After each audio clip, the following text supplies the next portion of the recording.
हमारी कोशिश है सर कि दो कार्यक्रम भारत टेलीकॉम और इंडियन मोबाइल कांग्रेस के आधार पर भारत में टेलीकॉम के इक्विपमेंट के मैन्युफैक्चरिंग को एक नई वृद्धि हम लोग प्रदान करें। और ये दोनों कार्यक्रम अलग अलग श्रेणी के लिए आयोजित किए जाते हैं। भारत टेलीकॉम हमारे एसएमई सेक्टर के लिए आयोजित किया जाता है और इंडियन मोबाइल कांग्रेस बड़े और कंपनियों के लिए और उनको सुदृढ़ करने के लिए दोनों सॉफ्टवेयर के क्षेत्र में, हार्डवेयर के क्षेत्र में, टेलीकॉम सिस्टम इंटीग्रेशन के क्षेत्र में और कंसल्टेंसी सर्विसेज, चारों क्षेत्रों में आयोजित किया जाता है। भारत टेलीकॉम एक बहुत ही सफलतापूर्वक प्रयोग रहा है।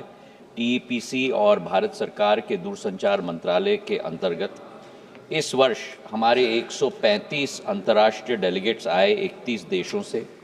88 कंपनी जिसमें से 38 स्टार्टअप्स ने भाग लिया और करीब 300 हमारे भारतीय डेलीगेट और 1200 विदेशी डेलीगेट्स उपस्थित रहे।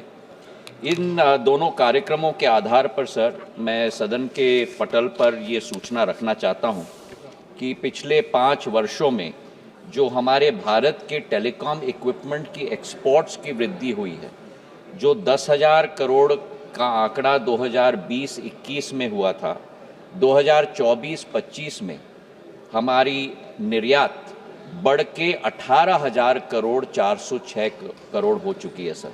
तो 72% हमारे वृद्धि हमारे निर्यात के क्षेत्र में हुआ है।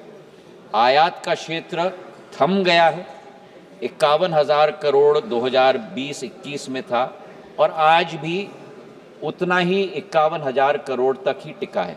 मतलब कि भारत में बनाया हुआ माल ही भारत के हमारे ज़रूरतों के लिए और विदेश एक्सपोर्ट के लिए भी आज बढ़ रहा है। आप माननीय सदस्य का जवाब दे दो। और इसी के आधार पर ट्रेड डेफिसिट भी हमारा 19% घटा है। जहां तक बिहार की बात माननीय सदस्य जी ने की, मैं उनको सूचित करना चाहता हूं सर कि हमारे 10 करोड़ उपभोक्ता हमारे टोटल वायरलेस सब्सक्राइबर्स बिहार में हैं। हमारे BTS बेस ट्रांससीवर स्टेशन जो लगे हुए हैं बिहार में, करीब 1.5 लाख BTS लगे हैं, जिसमें से करीब 1 लाख 4G के BTS हैं और 27,000 5G के BTS हैं। जो कमी बिहार में है कनेक्टिविटी के आधार पर, भारत सरकार की प्रतिबद्धता है और प्रधानमंत्री जी ने कहा है कि 100% 4G सैचुरेशन होना चाहिए। उसके आधार पर 6 स्कीम्स हम लोग बिहार में चला रहे हैं, जिसके आधार पर करीब 400 गांव को हम लोग 500 गांव को हम लोग कवर करना चाहते हैं।